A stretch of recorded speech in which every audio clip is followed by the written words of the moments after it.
mother showed off her newborn son. Upon noticing his lucky birthmark, townsfolk predicted he would marry a princess. But soon these rumors reached the ears of the wicked king. Enraged, the king stole the child away and sent him hurtling down the river. But the infant's luck proved greater than the king's plan.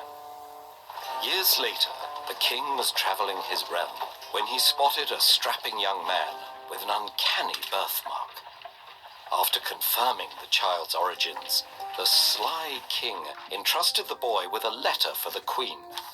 The youth eagerly set out to deliver the message, not knowing he was carrying his own death sentence. That night, roaming bandits stumbled upon his camp. Yet when they read the brutal letter, they were filled with pity. Deciding to make trouble for the king instead, they scribbled a new note. As soon as the youth arrived at the palace, he locked eyes with the princess. The two felt destined for each other. And when the queen read that the king approved this union, she joyfully organized a whirlwind wedding. When the king returned, he was furious.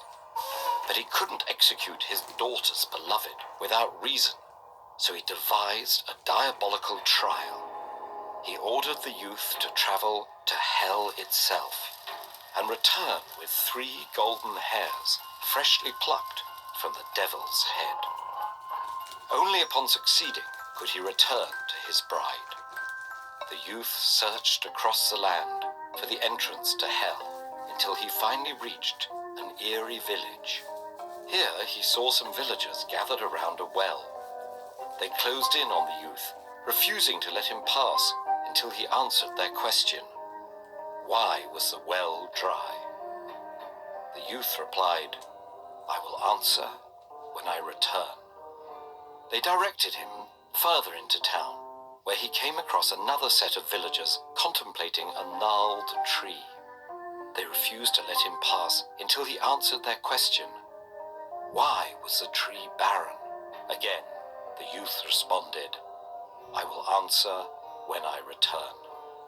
These villagers guided him to the dock, where an elderly ferryman awaited. As he paddled through the black water, the ferryman rasped a third question. How can I escape my interminable task? Once more, the youth promised, "I will answer when I return." At last, they reached a hut sinking into the swampy banks of hell. Reluctantly, the youth knocked on the rotting door. The devil's grandmother answered his call. She was known to help some visiting souls and harm others. The youth had just finished his story when they heard the devil's footsteps. Without warning, the boy's world appeared to shrink. The devil's grandmother lifted him into the folds of her sleeve and welcomed her grandson. The old woman set to work, lavishing the devil with food and drink. When he fell asleep, she deftly plucked 3 gleaming hairs from his head. With each plucked hair, the devil briefly awoke and complained about his dreams, full of nearby villagers and their problems. The next morning, the youth departed, armed with 3 golden hairs and 3 pieces of information. He shared the devil's first dream with the ferryman. If the boatman could hand his oars to a willing passenger, he would be free from his task. Back at the village, the youth declared that there was a mouse gnawing at the root of the tree and an enormous toad blocking the well. The villagers rewarded him handsomely for his help. Back from his journey, the youth thrust the devil's hairs at the king, but his greedy father-in-law only had eyes for the gold. The sly youth told the king that even greater wealth awaited him across the river. Immediately, the king hastened to the riverbank. Eager to claim his riches, he held out his hands impatiently to the grinning ferryman, who happily handed over his oars. For more love-fueled